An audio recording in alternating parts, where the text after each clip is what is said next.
Você sobreviveria a uma invasão viking no século IX? Imagine o barulho dos tambores ecoando pelo rio, o som dos remos cortando a água, e de repente, os barcos de dragão aparecem na neblina. Eles não vieram negociar, vieram saquear. E você, um simples camponês medieval, tá bem no caminho. Hoje você vai descobrir se teria alguma chance de sobreviver a uma invasão viking. Estamos no século IX, uma Europa cheia de mosteiros, vilas rurais e portos pouco protegidos. É madrugada. A aldeia ainda dorme quando surgem os barcos longos, rápidos e silenciosos. Essas embarcações eram engenhos de guerra, rasas o suficiente para navegar em rios estreitos, mas resistentes para enfrentar o mar aberto. Em minutos, dezenas de guerreiros desembarcam. Eles usam machados, espadas curtas e escudos redondos de madeira. E você, só tem uma enxada na mão. O primeiro alvo quase sempre eram os mosteiros. Por quê? Porque além de mal defendidos, guardavam riquezas.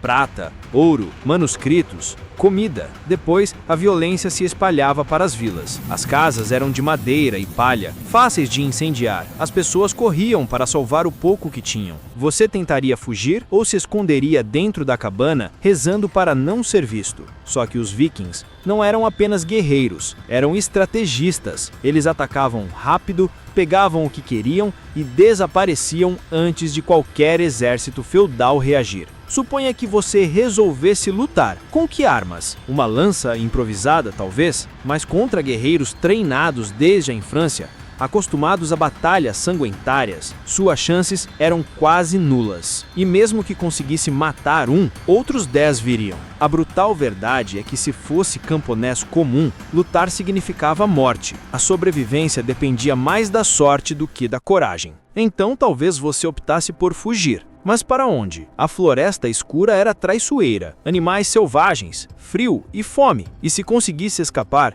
teria que sobreviver dias, talvez semanas, até os invasores irem embora. Isso significava viver de raízes, frutas silvestres, caçando coelhos com armadilhas improvisadas. Na prática, trocar a morte rápida por uma lenta. Digamos que você fosse capturado.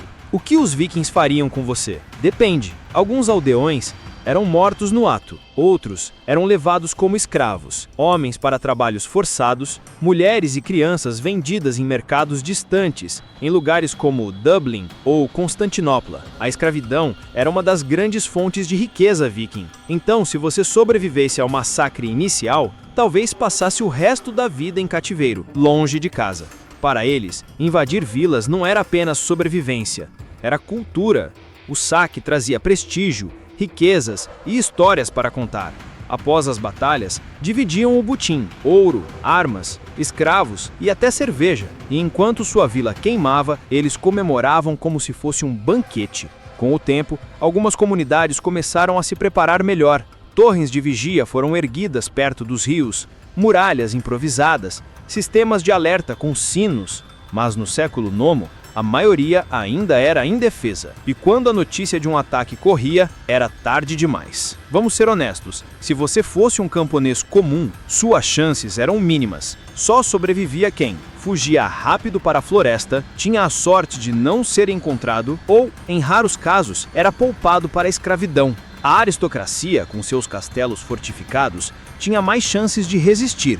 Mas mesmo castelos, às vezes eram tomados, cercados e incendiados. A brutalidade viking não tinha piedade. Assim como no inverno medieval, a religião era a âncora psicológica. Muitos acreditavam que os ataques eram punições divinas. Rezar, buscar proteção de santos e oferecer missas eram tentativas desesperadas de encontrar sentido no caos. Mas convenhamos, nenhuma oração apagava o fogo que consumia sua casa. Esses ataques moldaram a Europa medieval. A ameaça viking fez reinos se fortalecerem, cidades erguerem muralhas e exércitos se tornarem mais organizados. No fundo, o medo dos vikings acelerou o nascimento de uma nova ordem política e militar no continente. Então a pergunta continua: você sobreviveria a uma invasão viking no século IX? Se fosse apenas mais um aldeão com nada além de coragem? Provavelmente não, a não ser que tivesse sorte, muita sorte. Hoje a gente se assusta quando acaba a internet por alguns minutos. Na Idade Média, o medo vinha pelo rio. com velas de dragão e guerreiros que não deixavam nada para trás. E se você gostou desse desafio, já se inscreve no canal, porque no próximo episódio vamos descobrir algo ainda mais terrorizante. Você sobreviveria à peste negra?